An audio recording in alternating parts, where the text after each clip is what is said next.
अमेरिकी राष्ट्रपति Donald Trump और जेलेंस्की के बीच तीखी बहस के बाद यूक्रेन और रूस के बीच युद्ध तेज हो गई है।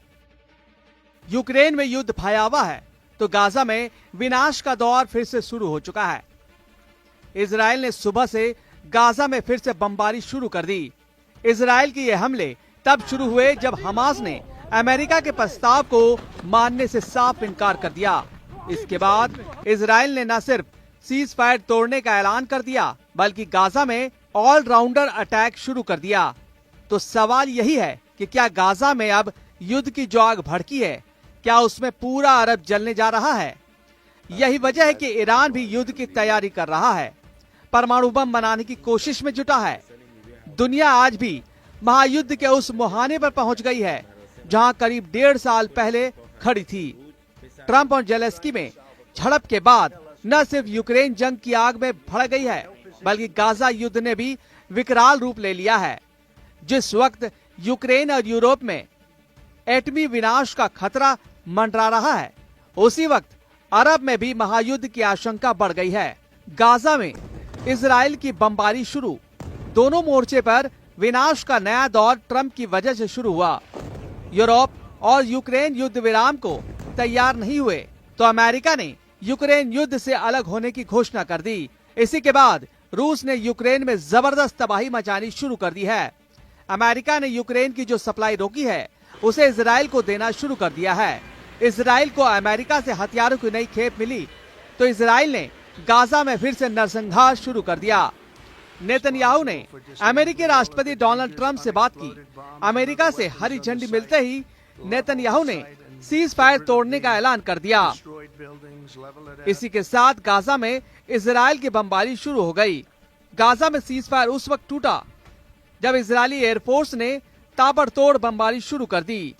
मध्य गाजा में इजराइल ने एक इमारत को टारगेट किया। हमले में इमारत जमींदोज हो गई। उत्तरी गाजा के बेत हनून में इजराइल ने ड्रोन हमला किया। हमले में कई लोग मारे गए। खान यूनिस में इजरायली बमबारी से कई इमारत ध्वस्त हो गई। 7 लोगों की मौत हो गई। हमास के ठिकानों को मलबे में बदला जा रहा है। गाजा के साथ साथ इजराइल वेस्ट बैंक में भी हमले हो रहे हैं। वेस्ट बैंक में मौजूद हमास के ठिकानों को मलबे में बदला जा रहा है। गाजा में तबाही का यह नया दौर तब शुरू हुआ जब इजराइल ने सीज फायर तोड़ दिया। सवाल यह है कि आखिर नेतन्याहू ने गाजा में युद्ध विराम क्यों तोड़ा?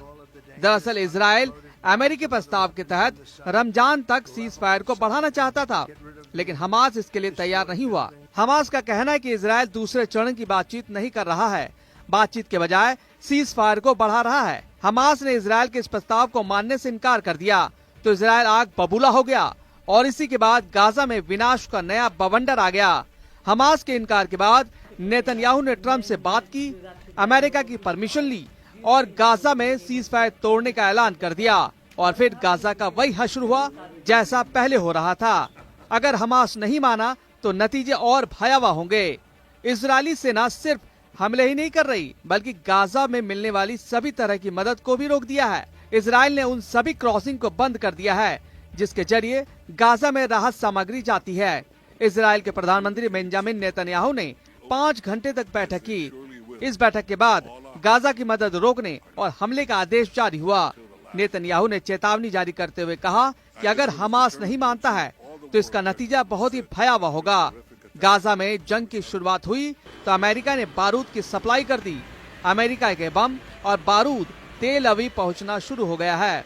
अमेरिका ने इजराइल को 45,000 बंकर बस्टर बम दे दिए। इतना ही नहीं, अमेरिका 35,000 करोड़ रुपए के हथियार देगा। अमेरिका की ये सप्लाई और इजराइल का आक्रामक रुख ये बता रहा है कि अब हमास का पूरी तरह से खात्मा करने की तैयारी है। अगर हमास को बचाने ईरान आया तो ट्रंप और नेतन्याहू ईरान पर भी धावा बोल सकते हैं। फिर दुनिया पर वर्ल्ड वॉर 3 का खतरा मंडराने लगेगा।